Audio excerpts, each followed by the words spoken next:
Le dispositif médical EasyBlad de ScanProtec est un scanner vésical à ultrasons 3D qui permet la mesure non traumatique du volume de la vessie et du résidu post-mictionnel de votre patient de façon rapide, précise et fiable. Il est équipé d'un écran LCD couleur tactile, d'une imprimante délivrant les résultats sur un ticket échographique, d'un chariot à roulettes réglable en hauteur et en inclinaison, d'un port pour connexion USB permettant le transfert des données sauvegardées et d'une batterie lithium rechargeable. Sa capacité de stockage est de 100 dossiers patients. Il dispose de 4 heures d'autonomie, ce qui permet de pratiquer environ 100 scans et peut afficher jusqu'à 24 images. En outre, ScanProtec vous apporte un service après-vente dynamique et réactif.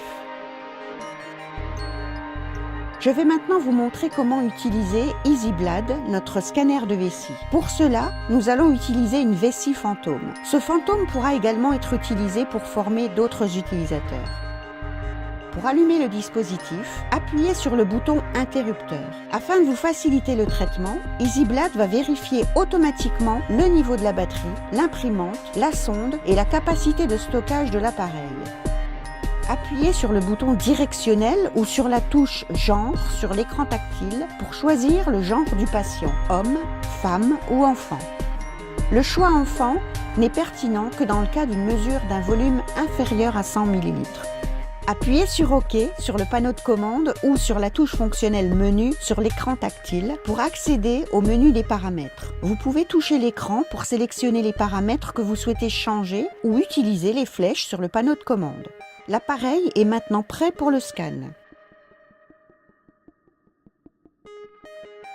Appuyez sur le bouton Scan du panneau de commande pour commencer le pré-scan et placez la sonde sur la vessie fantôme pour visualiser l'image à l'écran en temps réel. Veillez à placer correctement la sonde. Le symbole des pieds orienté vers les pieds du patient et le smiley orienté vers le visage du patient.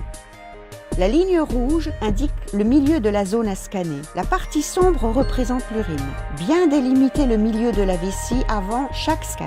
Quand vous êtes correctement positionné et prêt à scanner, appuyez sur le bouton Scan du panneau de commande ou le bouton représentant un smiley sur la sonde pour scanner la vessie. Restez immobile durant la durée du scan afin de ne pas perturber les mesures prises. La durée de scan est d'environ 5 secondes pour 12 images et 10 secondes pour 24 images. Un écran de chargement apparaît pendant la durée du scan. 1 sur 12 signifie que l'appareil est en train de charger la première des 12 images. Un écran de calcul apparaît une fois que le scan est terminé. Calculating 12 signifie que l'appareil a scanné les 12 images. L'écran affiche alors les résultats du scan. Appuyez sur la flèche du haut sur le panneau de commande ou sur le bouton suivant sur l'écran tactile pour afficher les images. Appuyez sur la flèche du bas sur le panneau de commande ou sur le bouton bas de l'écran tactile pour afficher le mode contour de l'urine. Appuyez sur le bouton imprimante sur le panneau de contrôle ou sur l'écran tactile pour lancer l'impression de l'image affichée. Appuyez sur la flèche de gauche du panneau de contrôle ou sur le bouton sauvegarder de l'écran tactile pour enregistrer le nom du patient et les images scannées associées.